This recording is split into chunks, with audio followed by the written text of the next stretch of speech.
absolute most important times as you get ready for football. In exactly 40 days, the Philadelphia Eagles, because they're going to Brazil, just like the Hall of Fame game, with Houston, and I forget who else is going to be in that game. They're allowed to show up to training camp a little earlier because they have to make the preparations to go to Brazil. So you're going to be a week earlier than you normally are on July 27th. So you're around 40 days away from the start of training camp. Do you understand what that means? You're a month and a week away from the start of NFL training camp. Are you ready? Is your roster ready? Are you ready? Oh, and by the way, before we get going, we always do this. Big Sills! I think this is one of the greatest times in the world to talk football. Do you know how many shows around right now struggle for content? Never here because of what you guys bring to the show. We are locked and loaded. By the way, there could be an admission here today. 88 days away, to September 6th, that Friday game against the Packers in Brazil. Folks, do me a favor. We are trying to get to 200 likes as we always do. Please hit the like button. And we appreciate you guys coming here because we know there's so many options out there. Thank you, senor. I appreciate it. Guys, I want to look at two sides here on something. You might be right, some of you. You might be right. Joe Douglas and the Jets are getting murdered right now in the media for this Hassan Reddick deal. They're getting murdered. Now, I don't know if he shows up to mandatory minicamp tomorrow, but they're getting murdered. So, and here's why. Joe Douglas traded for a player who was having contract issues in Philadelphia. Howie moved the guy in an issue he didn't want to address. And I think there's two sides to this. Hang on. Before you guys start barking, I told you so. Just listen to me here. Let's tell the story and then make our opinions, okay? What they did was Howie had an issue that he didn't want to address.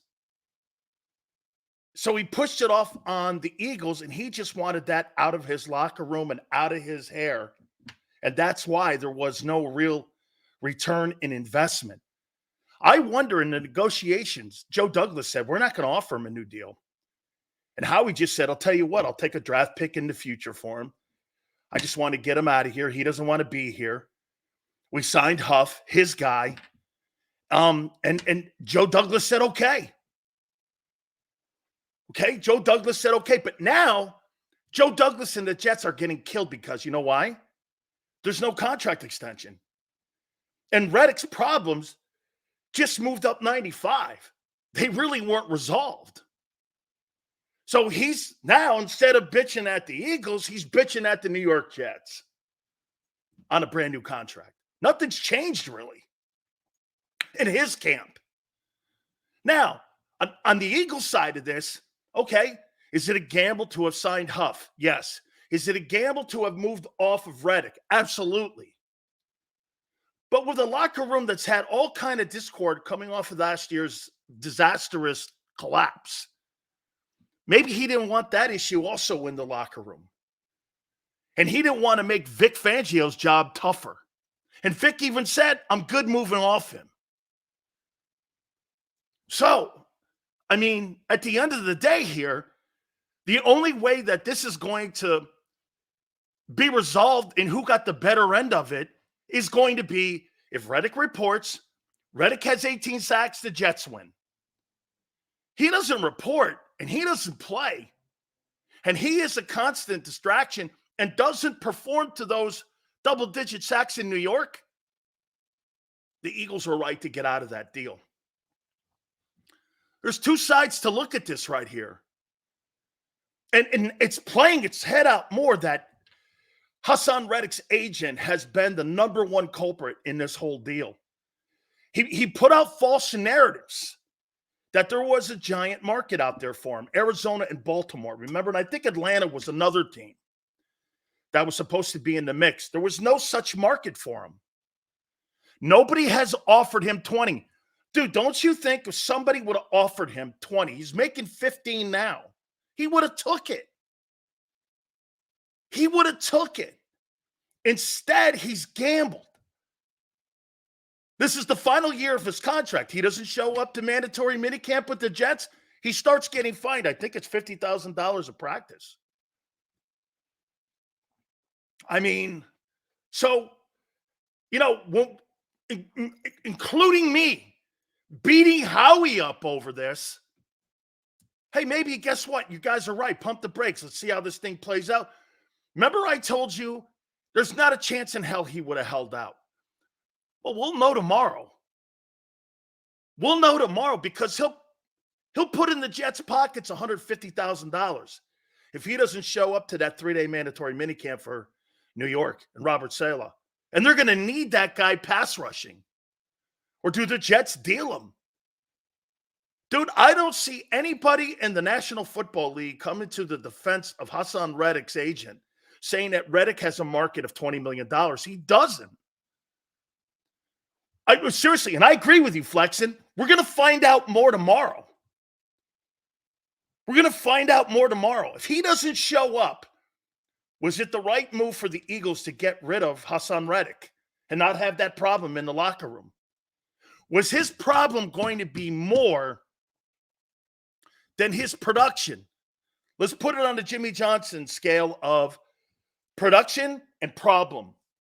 Would you have sat around with the problem a little more, knowing that he's going to get you 12 to 15 sacks? I may have.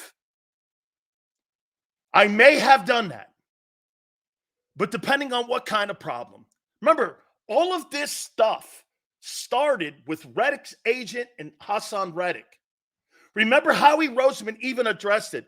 I forget, Prince and some of the rest of you guys, I think it was at the Combines, somebody asked the question, who came to Howie first? Who came to who first? I think it was something like that when it came to Reddick's deal. And Howie just off the cuff goes, the agent brought it to us. And who said that? Steve says it. Howie correctly read the room. It's starting to shape up that way. It's starting to shape up that way. I'm included in the media part of that. It's killed him for it. Because how do you get rid of 27 sacks? Well, when you got a coach right now that's on a hot seat, and you got all other kind of issues coming off that 03 or that 23 nuclear meltdown, there is no question you don't want any other shit in your locker room. Bob says, Sills, do not forget, Reddick said something. Someone thinks I should drop in coverage. That was during the season last year. And then he was also referencing to somebody upstairs, I only do what they say upstairs. Okay, I mean, hey, Stevens, you may be angling this thing in the right room here that how we read the room right. Hey, I don't want this in my locker room. As talented as the player is, okay, as talented as the player is, I really don't want that problem in my locker room. Hey, I'd rather get that problem out of my locker room June 10th than have it July 22nd when we report to training camp, okay? You know what I'm saying? I don't want any shit like that. I've got to get this thing turned around, and especially after last year's it was a mental meltdown. I don't know so much as a physical meltdown, but it was a mental meltdown. And I don't think you can have that shit in your locker room. Eduardo, he may have read the room right because now Joe Douglas and the Jets, Boomer Esiason and Gio, who do the morning show on WFAN, are killing Joe Douglas for this. Why would you make a deal with a player who wasn't going to have his contract resolved? Did you think that was just going to go away because he's a Jet? That's not how this is panned out here. Nobody in New York is happy with how this whole thing got pushed onto the Jets, how he pushed a problem off the roster. As talented as the player is that the right thing to do? Again, we won't know until the end of the season how this thing plays out, who got the better end of it. Who knows what that draft pick's going to look like in 2 drafts from now also. We won't know until then. However, I'm okay. I'm okay right now on June 10th not having something like that in my locker room. And am I starting to believe that Hassan Reddick would have held out? Yes, I believe it more now that he wouldn't have went down the Javon Hargrave road. Hey, Sills, come rock with you because the other options are filled with yes men instead of doing the diligent steps you take. You actually care. Thank you so much, Ace. I was just telling Xander that. Dude, I implore you to go listen to some of those other shows. You'll be here. Those other shows are unlistenable or unwatchable. I have no issue saying that. I used to say that when I was on the radio all the time. I have no problems. You see, people think it's a downtime. I love this time. I love this time. You separate from the losers. What up, Madness? I appreciate it. So I got to give you. Sills, would you trade for Judon? I think he fits the skill set of what Nick likes. And what else I also like about Judon, Kyle, the kid who plays up in New England, or did play in New England, he was coached by Belichick. So he understands responsibilities. And what is the most important thing that Judon brings to a team? You know what he brings, Kyle? He brings flexibility. He's a chameleon. You can put his hand in the dirt and you can stand him up, which means you can play him in a 43 or you can play him in a 34. So, yes, he fits exactly what Vic is trying to do. Devin White wants to be an Eagle. It seems so. Okay? I mean, Sills, if Reddick was still in Philly, you would have had tons of material to discuss because he would dude, I'm starting to think, though, Bob, he would have held out. And some of you were right on that. Dan Sileo, Trent Williams unhappy with his contract. Should the Eagles get him? You're talking about a $25 million guy, and you want to hear something, Rat? No. I'm happy with Mulata versus a 37, 36-year-old Trent Williams. I've got more upside with Mulata. Mulata's ranked the 3rd best left tackle, and he's 26. Versus a 36-year-old guy, I'll hang in there with Mulata. Trent is a Hall of Fame player. I get it. But I think Mulata can put himself in a conversation where he'll go down as one of the greatest Eagles of all time. And you got him at a great deal. And you've got him locked up. And you've got that entire left side locked up. I would not trade Jordan Mulata for Trent Williams. I would not do that. Why would I help the Niners get younger? Thank you for the brutal honesty. Keep it real. Thank you so much, Jersey. I appreciate it, brother. Isn't that crazy? Flexen goes, he's the best. Yes, for 2 years. I'll take Mulata for a decade. Yes, you're right. You're right. I'm not trading Jordan Mulata for Trent Williams. That's like, you see Dan Hurley deciding if to take the Laker job. Why would he take a job knowing full well that LeBron could play one more season or another? Who do you have? Anthony Davis? And then what? You know, in the last 10 years, I think the Lakers have had 150-win season. Why would he leave UConn? Now they're going to try to make a run at Jay Wright if he doesn't take the job. Why would Jay Wright take that Laker job? If I'm Jay Wright, I'd take that UConn job before I take that Laker job. It's a better gig. I could stay in stores for the next decade making $5 million a year, playing for national championships, and my market value as a coach is high. Why in the world would I take a job that in the last 10 years the Lakers have blown out loud outside of that Disney Cup they won? Why would you do that? Okay?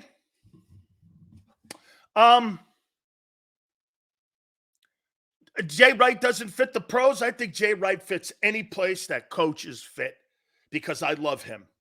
Seals, the issues with Reddick will cause in New York are nothing compared to the issues that would have happened in Philadelphia after Reddick gave Howie the hometown discount.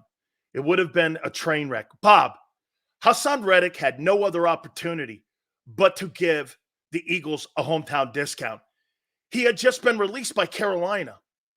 It wasn't like he was traded to Philly. People forget something about Reddick. It's just as they do with Bradbury. Those guys were cut. They weren't traded for. It's not like Gardner Johnson has not been cut. Now, the Lions moved off him. So that's kind of like pseudo being shown the door. Every place he has left, Reddick has been pretty much allowed to walk out the door with no compensation. Cardinals, Carolina, and the Eagles got a potential decent pick 2 years from now. Okay? I'm hoping a good edge is cut that we can pick up. There'll be salary cap ramifications here over the next couple weeks. You should keep an eye on that Joey Bosa thing that's going on in Los Angeles with the Chargers. Keep an eye on that, okay? Please hit the like button, guys. We're trying to get to 200 likes. Hassan earned a pay raise. He did? That's another thing too, Prince. Dude, he gave you over 30 sacks counting the postseason. He gave you over 30 sacks. How don't you reward him? But Howie looks at it differently here with this. He's like, I'll take the younger. It's a bigger gamble, bigger risk, less headache. That's how he looked at Bryce Huff. Less headache. The guy's willing to drop in coverage, and he's more coachable. That's how he looked at it. I can't begrudge him for looking at it that way. Okay? Hey, Flexen, fuck you. If I misread it, relax, kid. Relax. Give me a break. I'm reading the chat and I'm talking about the topics at the same time. Give me a break. Okay? Christ almighty. Holy cow. Seriously, man. What do you work at the UN? Reddick made some mistakes.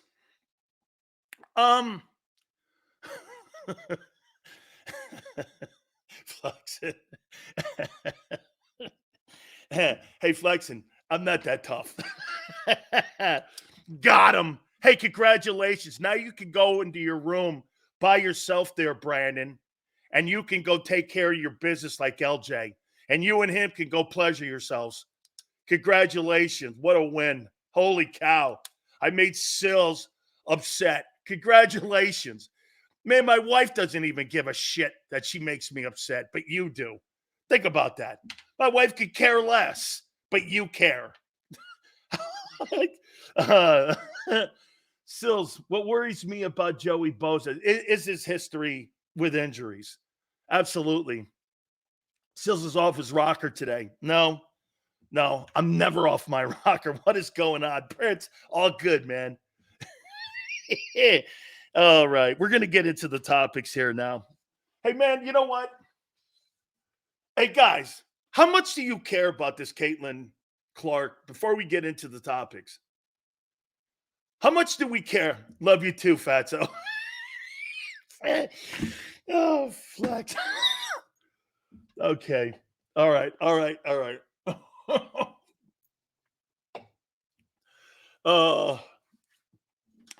Bosa is made of glass. He is. Thank you, Flex, and you're cool. How much do you care about this Caitlin Clark thing not making the Olympic team?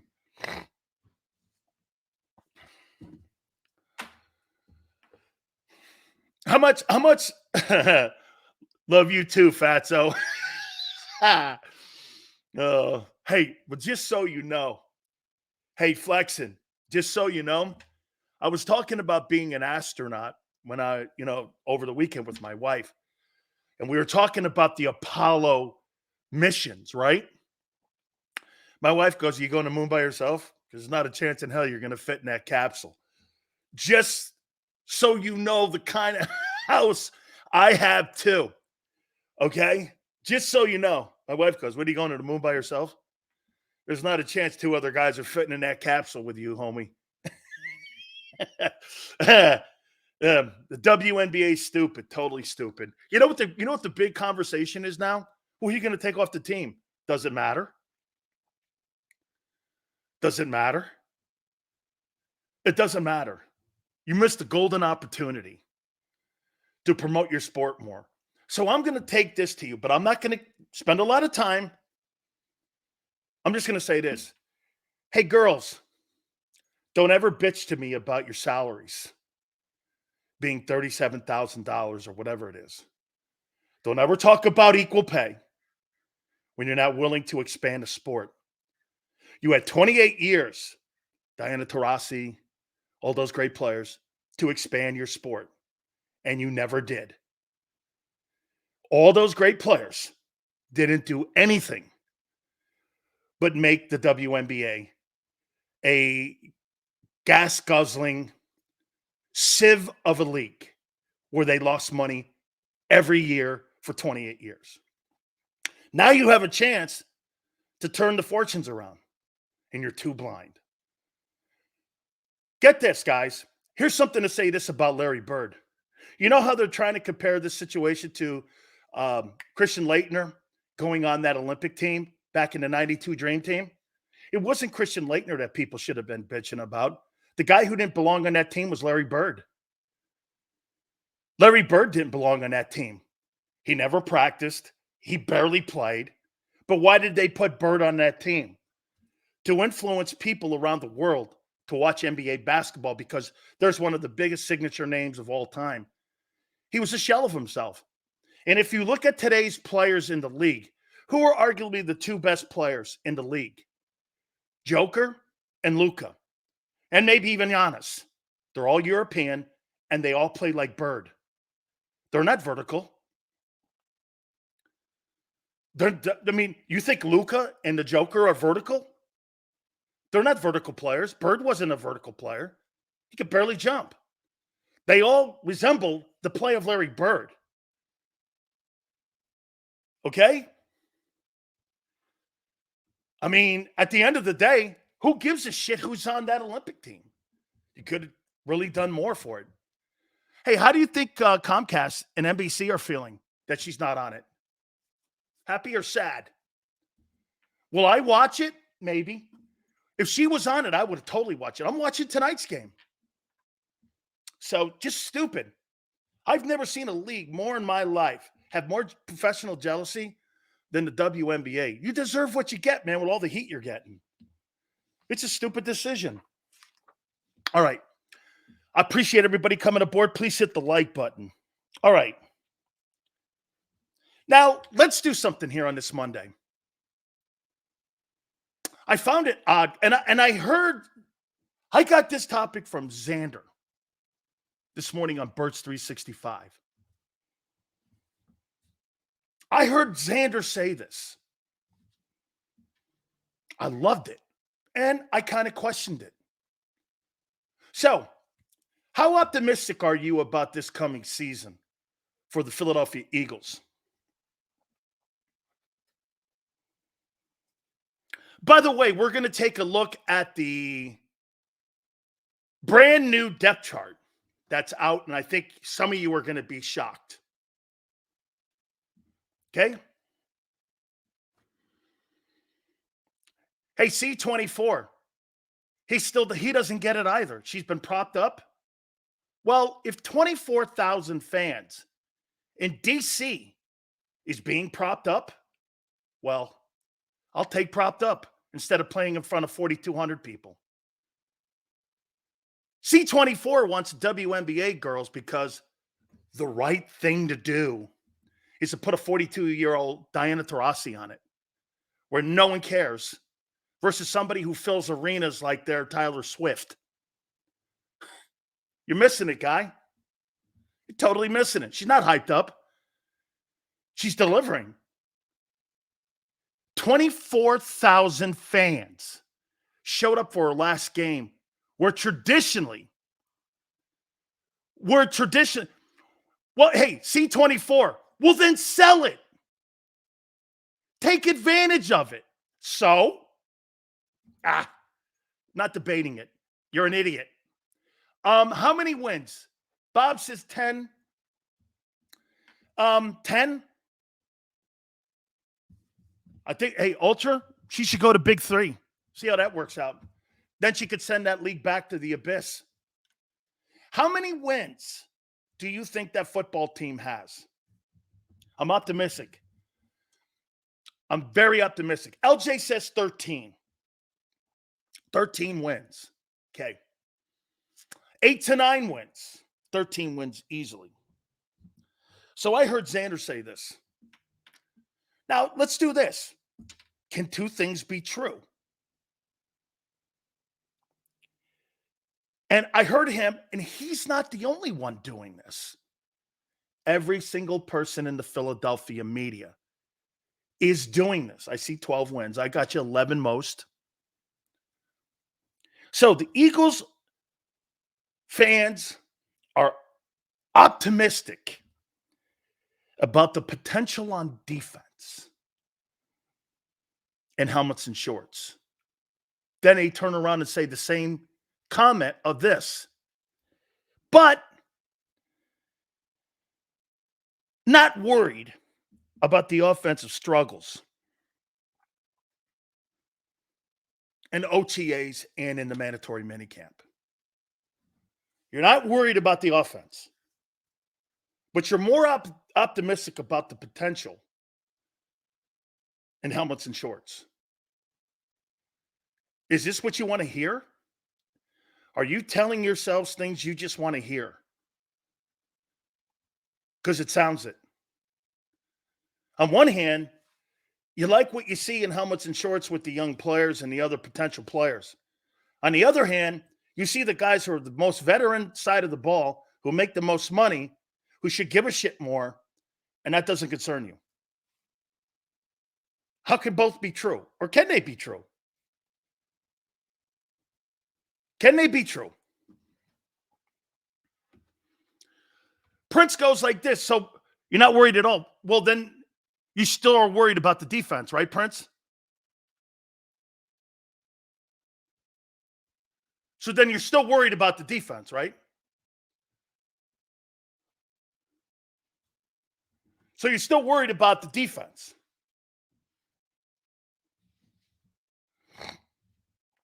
Okay. So you didn't really, with all the great conversation that was coming out of training camp and all the conversations. And by the way, I looked at it different. I looked at it different than what you guys did. Had nothing to do with anything when it came to contact. I wanted to know who they were working out more. I wanted to know what kind of fronts they were in. I wanted to see what Vic was installing.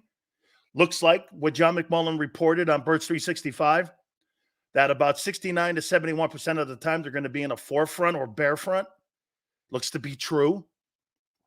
Okay. One thing has definitely come out of camp. You know what it is that nobody's reported on? They are completely 1,000%. They have moved Josh Sweat to the rear with the gear. Something has happened with him. They are cold on him now. He is not thought of as a frontline guy in that organization any longer. Okay? He is not. Eduardo goes, what's a bare front? It's a 5 front. Okay?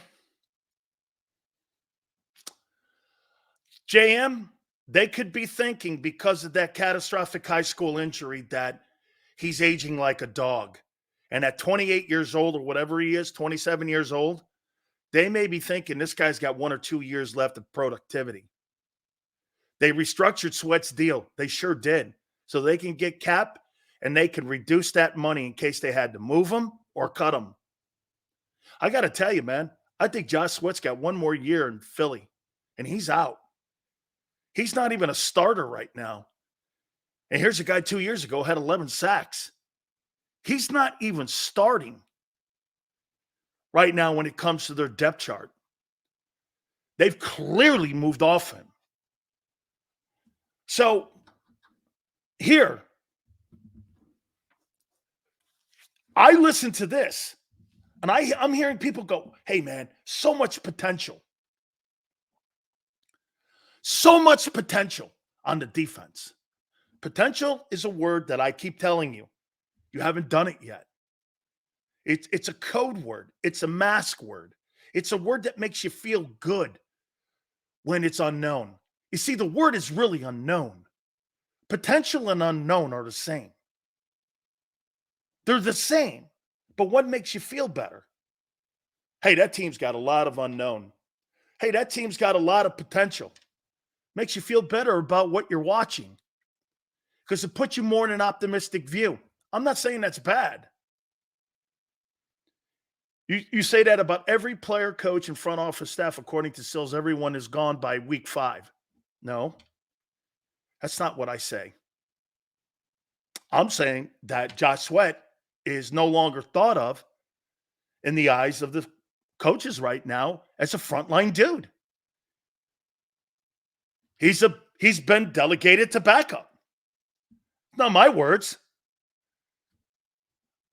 Sills, we had the most predictable offense last year, and we're top 8.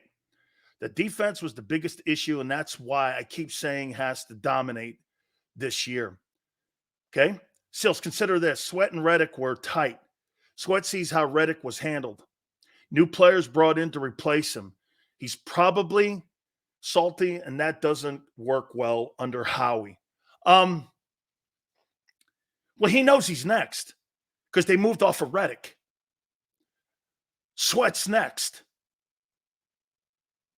Sweat's next. There was conversation this past offseason about potentially them moving him.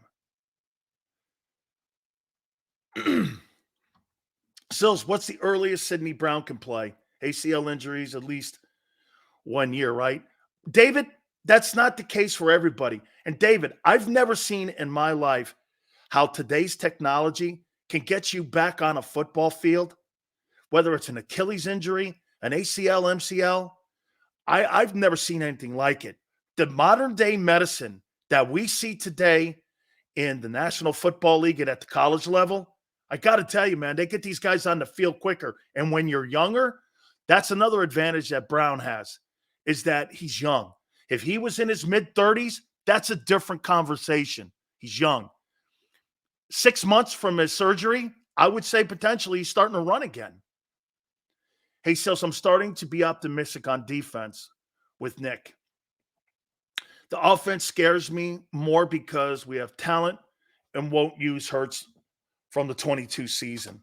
34, that will always – 34. I don't care how talented you are in offense. You were number 8 last year. You scored like 27 points a game. You won 11 games. And you looked like shit at the end, and it didn't matter. What's going to change? Kellen Moore? Has Kellen Moore really been considered one of the best coordinators in the NFL? Why was he the Eagles' second choice? The first choice was Cliff Kingsbury. They had a contract on the table with him. That's a fact. And when he wasn't given the autonomy to bring more coaches in, and Kellen was only able to bring in a quarterback coach, there lied the difference on Kingsbury going to Washington. Kingsbury went to Washington because that entire coaching staff is his. On the offensive side, you know why? Dan Quinn and the organization gave the OC the autonomy to do that. And why was that important? Well, you guys keep forgetting. Kingsbury had a $10 million contract with the Bidwell family. He didn't have to take any job. They owed him $10 million a year for the next 3 years. He could have sat around and did nothing. He didn't have to except interview for potential gigs to keep that money coming. He could have taken any gig. And again, you know what's funny? All you guys keep talking about Belichick not getting a job. Belichick didn't get a job because nobody was offering him $20 million like the Patriots were. And full control. $20 million in full control? What organization? The Eagles aren't going to do that. The Giants aren't going to do that. Name me an organization that would do that. The Chargers did it because they got a relationship with Harbaugh. The Falcons didn't want to do it. They didn't want to pay the 20. No, they didn't have a problem paying with the 20. They had a problem with full control. So what did they do? They hired a coach at $8 million a year or $7 million a year in Raheem Morris instead of 20 and not control. That's what they went with. The Raiders don't have the money right now to put $20 million on the table. They're still paying Gruden. Okay? Still paying Gruden. Only reason why Nick is still here because he bent the knee and smacks Howie's ass. Yes. You can only move off of so many good players. Howie gets his feelings hurt too easily. Child doesn't belong running the organization. Sam, I don't know about not running the organization. He just doesn't belong running defensive personnel when it comes to decision making. LJ thinks that a guy who's been fired 2 years in a row is fine. Beginning of the last year, the Chargers offense was a beast. Oh, he's been fired 2 years in a row. Okay. 2 years in a row, he's been fired. He's fired in Dallas. He's fired in Los Angeles. Care how you want to paint it up. He was fired. Okay. If Brian Johnson was fired, he was fired. Sills, I disagree with you regarding the offense. It lacked creativity last season. Prince, you keep saying that offense lacked creativity. The quarterback was the issue. Completely. Everyone else got paid. Everyone else got raises. The quarterback was the problem. Plain and simple. You know, it's one thing to say that the offense stunk. They were 8th and scored 27 points a game. 8th in the NFL. Is that good enough to win a Super Bowl? I think it is. I think it is. Brian Johnson stunk so much, Devontae and AJ got raises. Okay? Right? Okay. So, let's move on to this. What happens if Reddick skips training camp? How we read the room right, Khalid? If he's not at camp tomorrow, Hassan Reddick, Khalid, then how we read the room right. Moving off him. He didn't want that nightmare and that problem in his locker room. Hargrave played through it. It doesn't seem he's going to. Remember what Hargrave did? Hargrave had 1 year remaining on his deal. And he played it out, and he got a $20 million contract with the 49ers. That's what he did. He's saying that it was too predictable. McCaffrey and defenses were able to tell what plays the Eagles were running. Yeah, because the quarterback couldn't spread the ball around. Dude, he didn't spread the ball around at 22 either. He ran the ball more. You guys are confusing that. Are you under some sort of understanding or something that he was some sort of guru offensive quarterback reading the room? He ran the ball more. It created those Y's and Z's and the numbers to be open more because he ran more of a threat. Once you took that away, he became predictable because that's all he knows how to do. That's why I keep harping on going back to 22 to help him out. Until you do that, hey, turning around and handing the ball to Barkley is not going to help Hurts.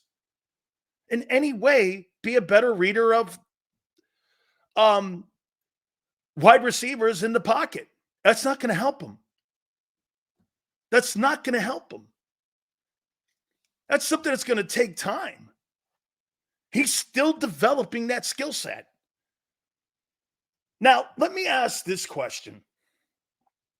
I don't even know if this is so much on Jalen, okay? I really don't. But you help me out on this one then, okay? What would it take for the Eagles to move on from Hurts? Dude, That's not a conversation right now, Khalid. That's not a conversation. A massive injury? They have 3 years. I think there's a couple off ramps that are in that contract, but they're still catastrophic on the cap. Now, look, I'll say this to you. A lot of that stuff on the cap can be deferred because of the new collective bargaining agreement. So you can spread it out more so than you can. And that's why they ripped that collective bargaining agreement up 4 years ago, because it deals like the Todd Gurley, the Clay Matthews Jr. deals that were putting an anchor around many organizations' necks. They didn't want that teams. Teams wanted to be able to defer that money out more. Now, what the Falcons and the Eagles did with Wentz and Matt Ryan, they decided to take the hit in 1 year. Eagles took a 35 or whatever it was, $1 million hit on the Wentz deal. And the Falcons took a $37 million hit on the Matt Ryan deal when they sent him to Indianapolis. Okay? But you could spread that shit out, man. More so today. More so today. Most fans would bitch if we had Brady at quarterback. No, because that guy is gauged, and that guy will always be gauged not on regular season passing numbers or wins. There's certain guys that elevate themselves, Mike, that transform themselves into being something different. Nobody that plays in the National Football League right now cares about Patrick Mahomes' regular season or his passing numbers anymore. He's gauged by the postseason. Okay? That's what he is. He is gauged by the postseason, like Brady was. Josh Allen's not gauged by the postseason now. You know who else is starting to get gauged by the postseason? Lamar Jackson. He's starting to. Hurts is hurting the team. His passing and reading the defense is not improving the offense. Well, we could need a guy like a Kirk Cousins. Kirk Cousins is a heck of a player. Let me ask you guys this. I don't really even know if this is on Jalen at all. Okay? How can Hurts have a great season if the quarterback and head coach are not on the same page? Do you think Jalen Hurts can have a good season when, at the end of the day, he and his coach aren't on the same page? Let me ask you this. If you and your boss don't see eye to eye, how's your company work?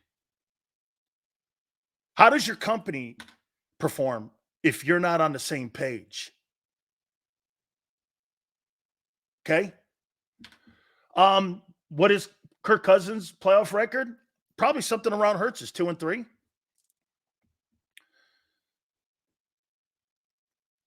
Marino had good seasons, even when Jimmy tried to trade him. Yeah, but they never did anything in the postseason with him. I guarantee there are a lot of other teams that would want Hurts. Like who? The offensive philosophy last year against the blitz was to beat it, which they never could. Being on the same page with Moore is more important. So you don't think, Nick, the head coach and the quarterback not seeing eye to eye? How many people believe that that was a problem last year with the nuclear meltdown? That the quarterback and the head coach were not on the same page. As long as Nick brings the cold smoothies and stays out of the way, Hurts and Moore are on the same page. See, senor, I don't believe he is going to stay out of the way. Dude, I don't believe he is going to stay out of the way. Moore will be a head coach after this season. Shit, I'll take Nick Foles with this offense. The great thing about all this talking and debating is that it will be able to find out the answer to all this talent in a couple months. Absolutely. Beating the blitz is about quarterback seeing it, reading it, adjusting according to blitz pressure, and that's on Hurts. Absolutely true. Kirk Cousins has a 1-4 playoff record. So are you under the impression, Prince, that because Jalen Hurts has a better playoff record than Dan Marino, that he's a better quarterback than Dan Marino? Is that what you're telling me?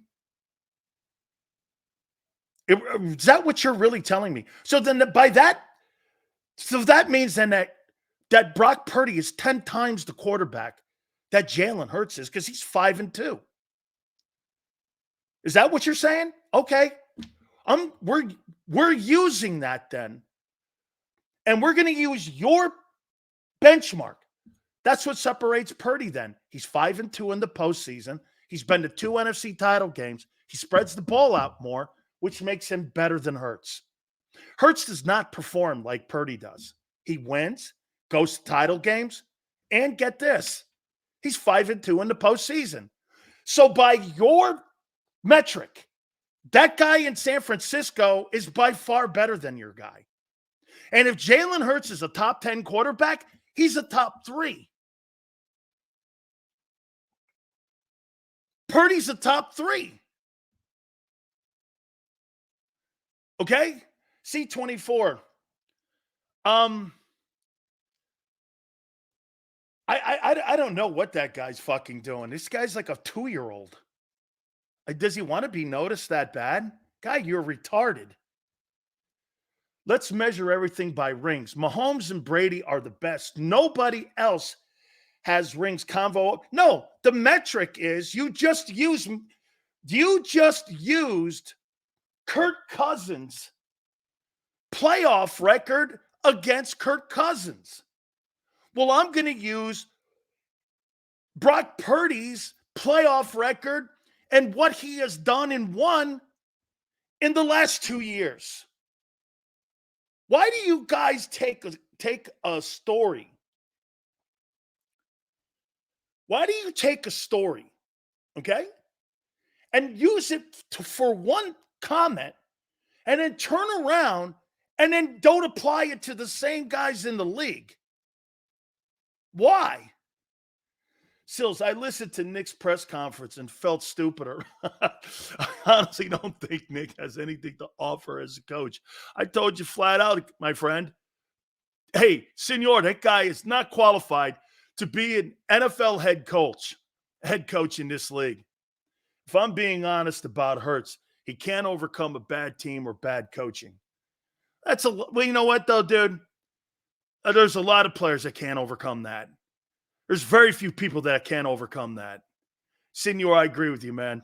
If you go back and listen to LJ's Eagles' greatest coach in the history of the franchise, you get dumber listening to him talk. Dumber and dumber and dumber. You just get dumber. He's so not qualified. Quarterback hates his ass. Nobody in the organization likes him. Okay? You do that, Mitch. What do you Dan is 100% right. Hurts will never be on 22 pace. Hey, Khalid, you put him back in that 22 mold, he goes to a couple Super Bowls. He does. He goes to a couple Super Bowls. Yes. If you had continued coaching him, okay? You see, I'll tell you what they did in Baltimore versus what they aren't doing in Philly. They didn't take his running style away from Lamar Jackson as much as they're taking the running style away from Jalen Hurts in Philly. They're overcoaching him in Philly. Lamar, Todd Monken, the offensive coordinator, he modified the passing game. And I think that's what they're trying to duplicate. Okay? And I think that's why they're trying to duplicate that in Philly, but they're doing it the wrong way. They went out and got a $10 million running back. I mean, I see what they're doing. Hey, you could say this. Well, Sills, they just went out and got Derrick Henry too. Okay, I get it. But I don't think they're going to limit Lamar from running the ball more. I think they're going to pick their moments better. The key with that thing is they melted down They melted down more. So again, let me get back to this. Yeah, and Barb goes, Lamar hasn't won a Super Bowl either. Hey, once again, Barb, it's one thing losing a AFC title game to Patrick Mahomes, and also in the same league and in the same conference. He's won 2 MVP awards before the age of 26. That guy ain't that bad. I mean, and he's got a higher win percentage as a starting quarterback in National Football League. I mean, Jalen was 4th from the pocket last year. Dude, that guy is not, and he can't throw for $4,000. This guy can't throw for more than 23 touchdowns in a season. That's bottom of the league. That's bottom of a league. Look, they just took the hip drop tackle away. Do you think the National Football League is trying to make it easier or harder to play defense today? What do you think? What do you think? Okay? Carson Wentz is not better than Jalen Hurts. Let's not get nutty here. Okay? Dak throws 1-yard TDs. Yeah, and he had a better year than Jalen did by far last year. By far, across the board. And wins and won the division. Jalen had a better 22. Those are facts. 38-50 last year, Sills. Close. Great. And Baker Mayfield had a better year. And beat him in the playoffs. Jalen Hurts will never throw for $4,000 and 30 touchdowns in a season, ever, in his career at the same time. Ever. That'll never happen. That will never happen. He's not that dude. Hey, that'll never happen in Baltimore. That's never going to happen in Baltimore. He's never going to throw for $4,000 and 30 touchdowns. You know the year that Lamar led the NFL? You want to hear something crazy? Hey, Sean, you want to hear something crazy? The year that Lamar Jackson led the National Football League in touchdown passes. Does anybody in here know how many passing yards he had that year? He had 3,100. He had 3,100. I'm not really going to debate Jalen Hurts over some of these other guys. Just not. I'm not doing it. He's not that good. Or I'll take that back. He's not as good as you think he is. He's just not. I'd never build my team around him. Hey, here's guys I wouldn't build my team around in the NFL today. I'm not building my team around Trevor Lawrence. I'm not building my team around Brock Purdy. I'm not building my team around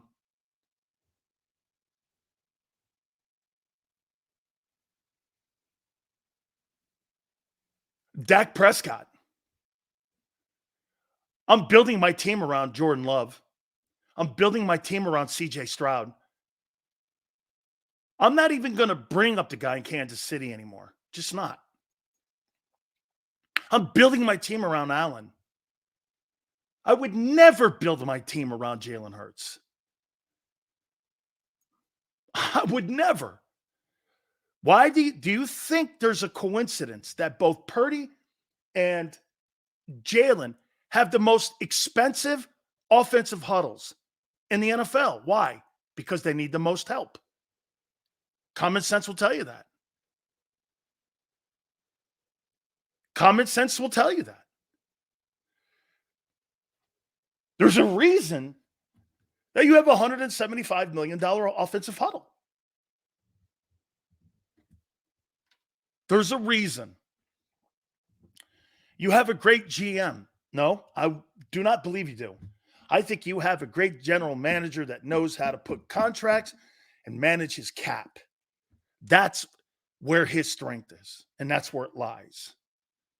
Martin, you and some of the people in Philly are the only people, and again, I'm not debating it, because it's respected across the league. Allen is the second or third best quarterback in the sport. It's not just me saying it. It's anybody with a brain. So I'm not going to debate it with some dude in Philly who has this great pride for Hurts and all that.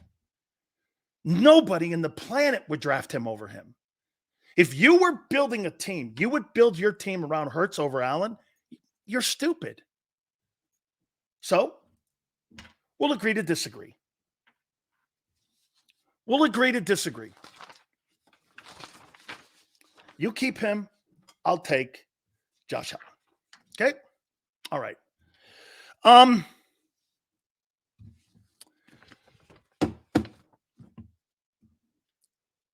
Here's what the depth charts look like. Here's what the depth charts look like now. I want my quarterback best attribute is to throw, not running, and getting injured. We will be upset when offense looks the same and Jalen has to go. I would have never gone. Hey, let me just say this to you, my friend, and I'll say it to you again. You're not going to look any different than you did a year ago. Stephen A. and Shannon stink. Can't watch them. Thank you, 304. I appreciate that. Your 2024 season is going to be the same as 23, except there won't be a meltdown.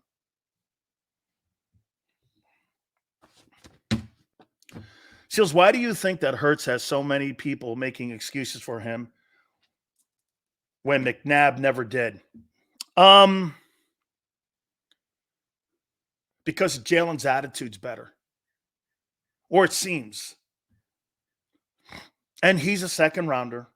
He's an underdog. He's a overachiever. Philadelphia is represented by overachieving. It's an overachieving city. People want anything in life, they got to go to work. And it's a hardworking community. And they like the journey that Jalen's been on, having his job taken away from him in Alabama, having to transfer second round after the Carson Wentz thing. I think you guys have been so polluted. You know, Xander said this before. I can't remember who you were talking to, Xander. By the way, 3:30, we'll have Xander on. I forget what he said or who he was saying this to. It may have been Jeff Kerr. But Xander said something, and I expanded it. He says, do you think Howie Roseman and Jeffrey Lurie, I think he was talking Jeffrey Lurie, do you think that whole experience with Chip Kelly resonated with those guys? And there's been like there's been like a collateral effect because of what happened. I'm paraphrasing this with Chip's experience. I'll expand it even more. I think that organization is going through also the same thing with Hurts and how they handled Wentz. I think there's a collateral damage still from the Wentz way they did business and how they're handling Jalen Hurts too, because it looks the same.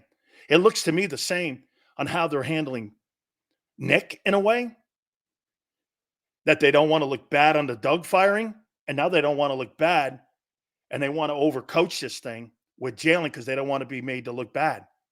So they're overcoaching Hurts. That's why you're never going to see the 22 Hurts. They're so set on not looking bad that they forgot why they paid him. They forgot why they paid him. You didn't pay him on 23 or what he's going to do this year. You paid him on what he did in 22. And you're getting further removed from that guy. You're not even, if you go back to that, get this, Prince. If you go back to that guy, I'll be a fan. What did you say here? So it's walking contradiction. I don't know what you're talking about. I'm not contradicting anything here. Contradicting what? I have never wavered off of how I feel about Jalen since day one. Never. I have never wavered. Never wavered. MVP doesn't equate to winning Super Bowls. See Lamar Jackson. Okay? Getting to a Super Bowl doesn't equate into being a top 5 quarterback either, Barb. Right? Getting to a Super Bowl doesn't equate to being a top 10 quarterback either. Right? Can we say that too? If winning two MVPs, like Lamar Jackson before the age of 26, doesn't equate into being a great quarterback in this league, then getting to a Super Bowl doesn't either. Right?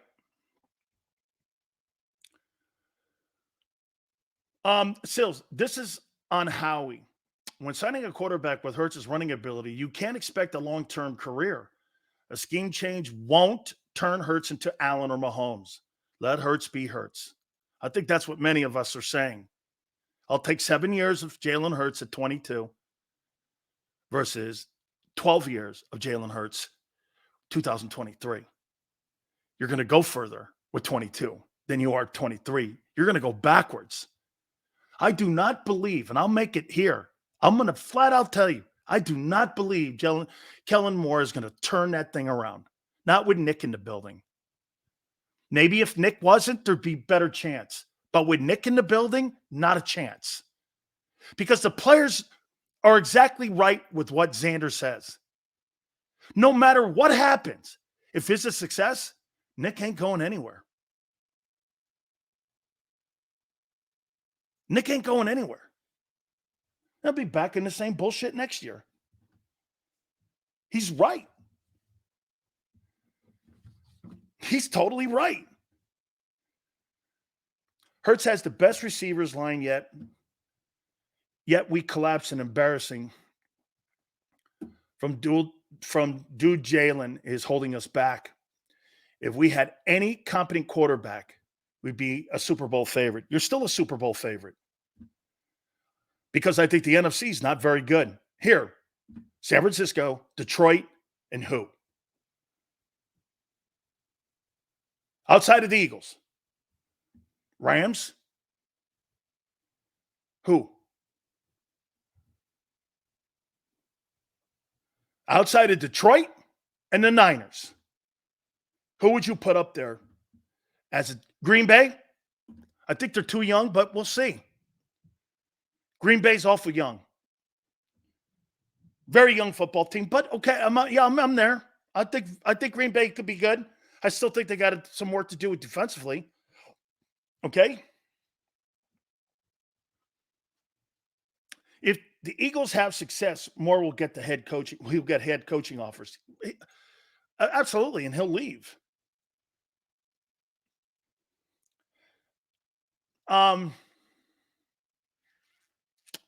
Let's see. Young but well coached. Yes, senor. Yes.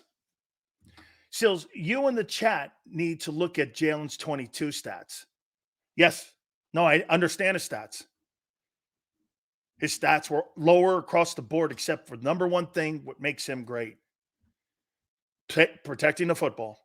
It wasn't about touchdown passes. It wasn't about yardage. It was about running the football in critical situations. He was on pace for 200 carries, scoring in the red zone. He was your best red zone back that year. That's including Miles Sanders. He was a red zone force. You had nothing else, actually.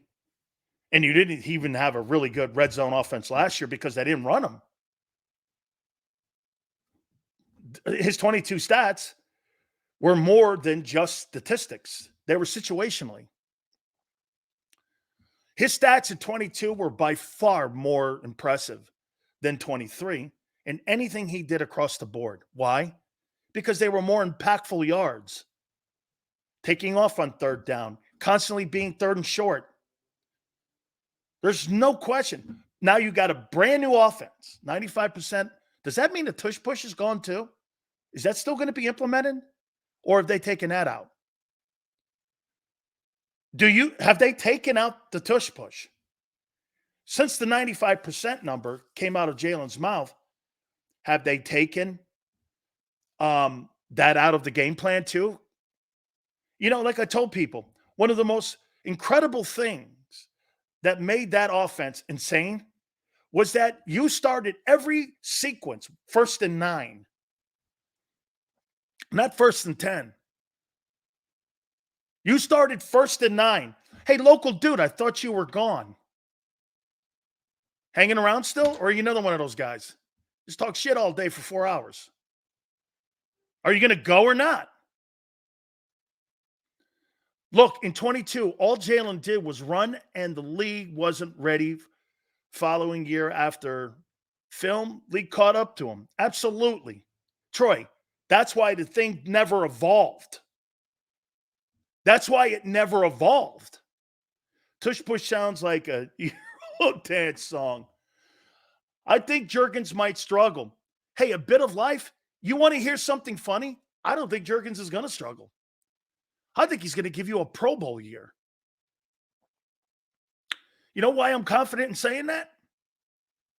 Jeff Stoutland, Landon Dickerson, Lane Johnson, Jordan Mailata.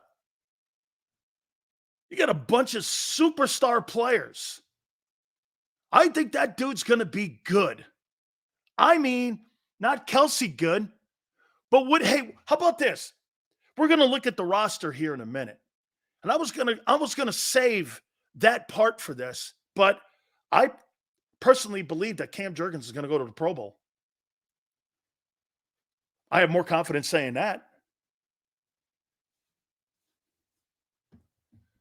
I have more confidence saying that. That's right. Kyle, dude, Kelsey had a lot to say in picking him. Hey, Kyle, help me out on this. No, wait. Linderbaum went in the first round. Linderbaum was a first-round pick, the Iowa center. And Jurgens was a second rounder from Nebraska. Does that sound right? He was a second rounder, right? I think Linderbaum went to Baltimore. If I'm not mistaken, I think they grabbed him in the first round. Does that sound right? Okay, so I thought maybe that the Eagles had a chance. They could have drafted him, but they got Carter. Or no, you know what? You could have drafted Linderbaum at 31, couldn't you have? No, that was the year before.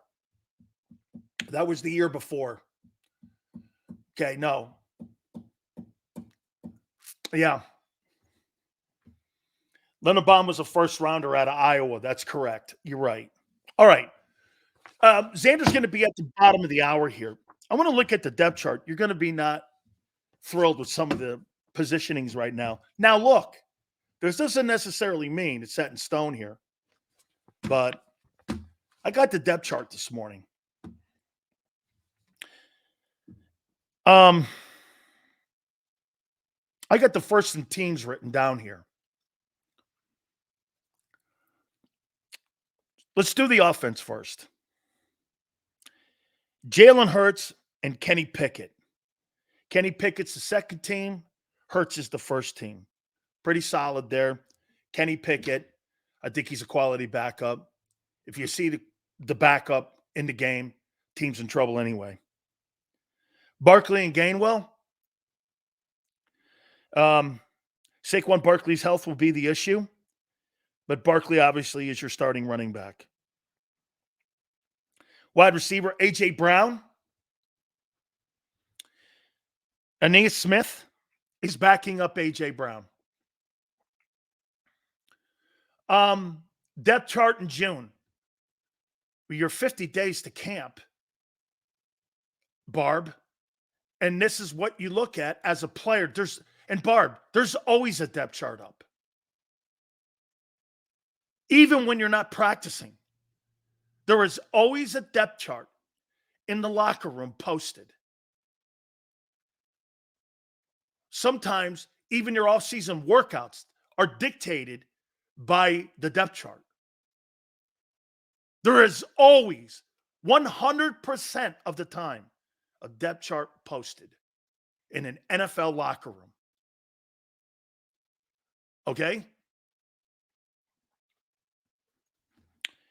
Wide receiver 2, Devontae Smith.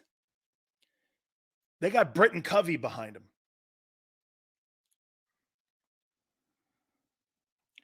Wide receiver 3, Paris Campbell. They got Johnny Watson behind him. Remember when I was telling Xander, how do you feel about your wide receiver room? Well, I'm pretty good about A.J. Brown and Devontae Smith.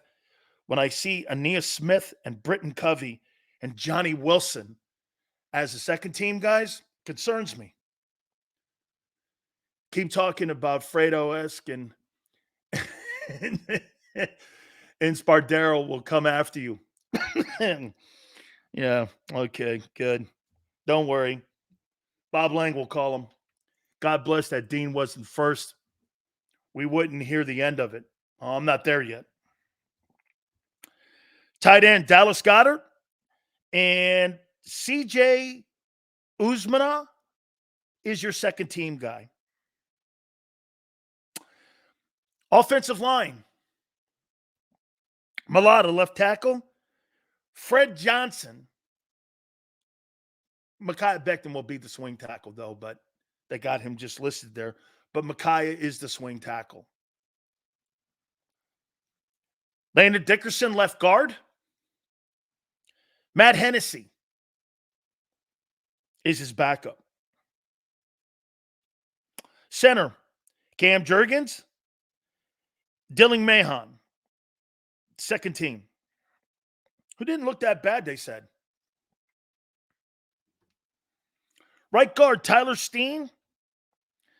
Darian Kennard. I have no issues with the O-line, even if you don't recognize the names, because of what you have with Jeff Stoutland. Lane Johnson, right tackle. Micaiah Becton. Now, look, Becton is probably,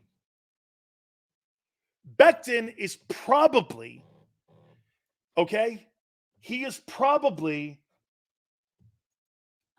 going to swing at the guards and also at the tackles.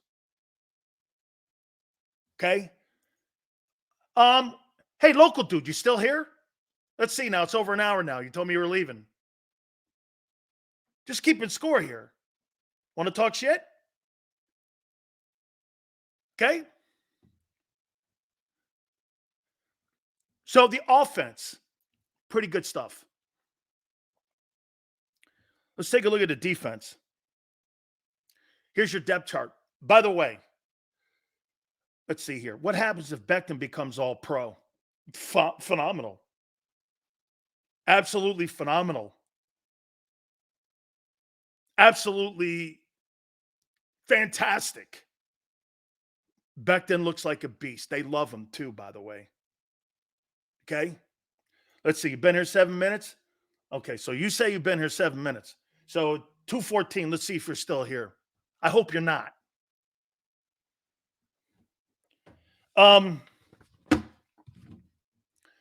Seal's not Pro Bowler at every position.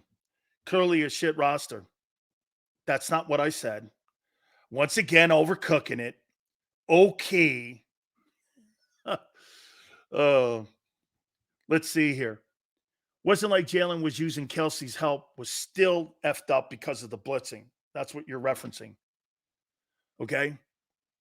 Absolutely. So let's look at the defense now and the depth. Left end. And I agree with what Xander and John McMullen are saying. I'm not so sure they're going to be in a 30 look a lot of the game. They may start out, but they're going to morph into 4 fronts and 5 fronts. Okay? Absolutely. Hey, guys, do me a favor. Please hit the like button. Thank you. When has Becton been healthy for a full season? Look at good old Cowboy guy dropping that in. Hey, let me ask you this. How long did Tyler Smith play last year? 304. Just keeping it fair. Just keeping it fair. Just keeping it fair. All right? So here we go. Defense. Milton Williams, defensive end. Moro Jomo is your second team guy. Yeah. Okay, well, that doesn't seem very strong to me, but okay. Nose tackle, Jordan Davis. I'm looking forward to this. I really am. I'm looking forward to this. Marlon Tutupadu is the backup at nose. Size in there, not bad. Right DE, Jalen Carter, Thomas Booker. These are your backups? Your backups don't look very good in a 3-front, let alone in a 4-front. You have no depth. You have zero depth. So Mike thinks that a 7th rounder or a 6th rounder is going to turn into Milton Williams. You better hope so. Hurts all-pro year. Hit the likes, guys. Thank you, Fat Mac. Appreciate it, brother. Your will is Bryce Huff. The backup is Josh Sweat. Left inside linebacker. This is your depth chart as of today. Kobe Dean. And Trotter Jr. Now, they did play Zach Bond at inside linebacker, but he's not on the depth chart at that position right now. That could change. But again, helmets and shorts, and he's never played inside. He's an outside linebacker. And to what Xander said, they're not off this Dean train yet. John McMullen is making it clear they're not off the Dean train.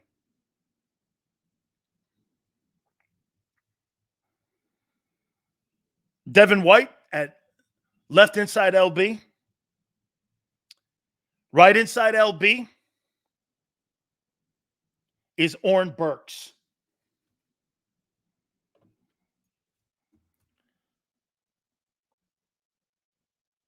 A strong side linebacker, Nolan Smith and Zach Braun. Let me ask you this question.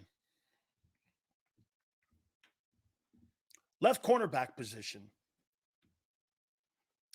I do not believe. Oh, by the way, why is James Bradbury still on the team? June 10th. Where are we going here? What's going on? So you're going to go into training camp with him? You're obviously going to go into training camp with him. You are not cutting him.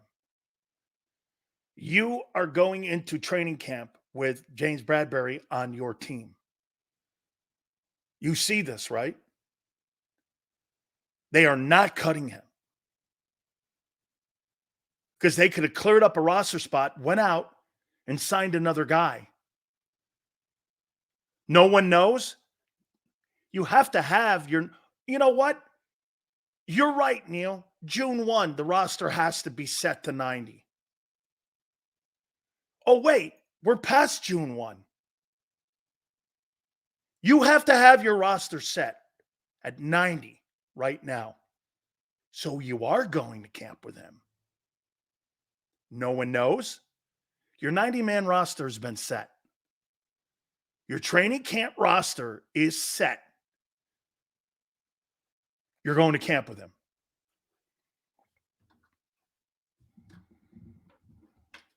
So let me say this to you. Here's a decision to make. I'm not starting Quinyon Mitchell, cornerback, over Keely Ringo if he don't deserve it.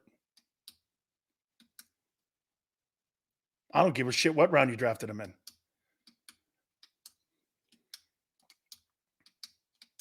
No way. If Keely Ringo gets into competition with the pads on and starts getting people on the ground, Keely Ringo starts. I'm not handing assignments out because you got drafted 22. I'm handing assignments out because you earned it. I'm not playing that bullshit anymore. the Howie Roseman personnel game. I'm playing the best people. That's how you got your asses kicked in last year, by playing office politics, by not benching Jordan Davis, playing Milton Williams and starting him. Office politics is also part of the reason you got your shit pushed in. If Kelee Ringo deserves a start, he should. Hey, you drafted him too. Or you put him on the team a year ago, I should say. He's part of the roster too. I'm not inking a guy down as a starter because you drafted him. That's not a prerequisite to playing in the league on where you're drafted. That has nothing to do with it. You cloud your judgment on certain players. Get this. Look at Prince. Prince puts a value on drafting a guy at a position versus a guy who might be better.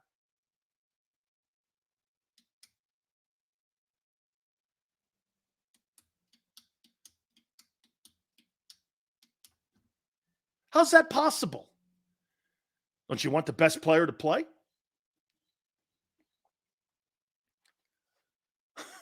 Oh, wait, let me get this right. That's because your guy's been a superstar at picking corners over the years. Correct? Stupidity. Right here at its finest. Hey, I'm going to play a guy because we drafted him high, not because he's better than the guy.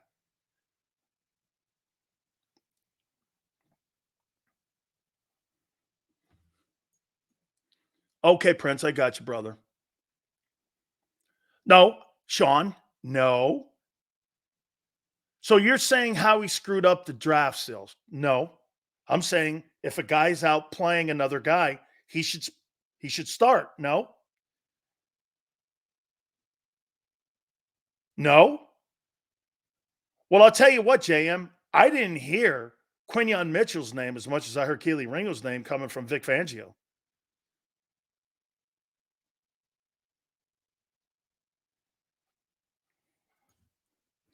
I didn't hear Nakobe Dean's name versus Zach's name being talked about more. I heard those guys talking. Now, again, get this.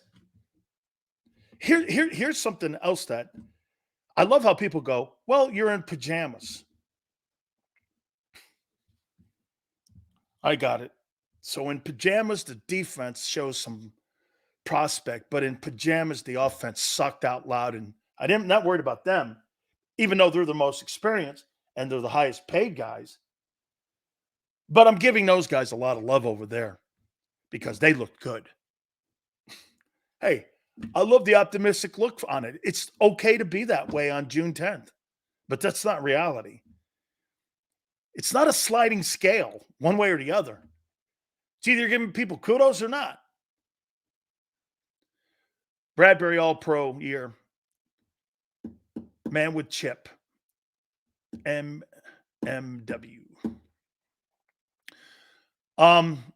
Ringo's the number 3 outside cornerback.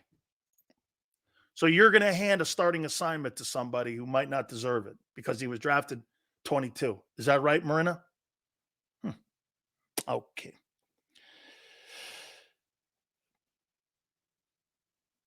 Gardner Johnson, strong safety. They got Tristan McCullum. Probably Cooper DeJean will be swinging that. I think Cooper DeJean's going to get on the field a lot. Either one of them safety positions, slot, corner. You're going to see him on the field a lot. And right cornerback, they got Isaiah Rodgers behind Slay. I'll tell you what, man. If you get into the exhibition season and you put Kelee Ringo and Isaiah Rodgers at the corner, and then you put Mitchell in the slot, okay? You look like Kansas City did 2 years ago when they put them young dudes in there. And if you get production out of that comment that Xander made about moving off his Slay by the trading deadline starts to come in focus more. Because I do not want a 34, 33-year-old corner on my football team this year. Bradbury is not good, and you got a 33-year-old, come January, 34-year-old corner. He's got to be the oldest corner in the league, or one of the oldest corners in the league. So you're going to have look at this. Almost every single one of your back end defensive backs are in their early 20s. And you got almost a 35, 34-year-old corner out there. I don't know, making $11 million.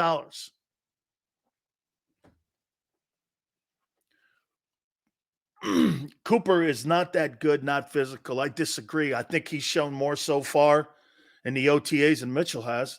I like Mitchell's shit talking. I do. And I'm not saying Mitchell's not good. Again, I think the kid Arnold was my choice. He's better, and he's better prepared for the NFL than Mitchell is. It's common sense. He's better prepared. He's better prepared. He played against better people, both in practice every day and in the SEC. I'm not saying that that's the number one benchmark, but it kind of takes down the opportunity of failure, at least when you're playing against great people. Sills, it's not a difficult process to follow. Howie didn't draft Mekhi Becton. If he's the best player for right guard, he'll start. That's because Stoutland is a real coach. Yeah, that's right. Stoutland's going to play the best. Hey, by the way, Bob, the one thing that you can be comfortable with, though, when they made that trade with Buffalo to get the great offensive tackle into Philadelphia, he wasn't a homegrown guy either. You and Tone clowned me publicly saying that Ringo was Barbie. I did. I'm not. No. He played himself into a position where he's now a name. Huss, hey, Big Marshall, just so you know, every single player that comes into the National Football League is meat. I don't care who you are. You're not given anything until you show it. You can have all your fortune cookies and open up your fortune cookie, Big Marshall, and project that you think this guy's going to be. But until you show coaches and other teammates, you're meat. You're Luke Lelouch. You're Luke Lelouch for the Durham Bulls until you can show that you can play in this league. Luke Lelouch.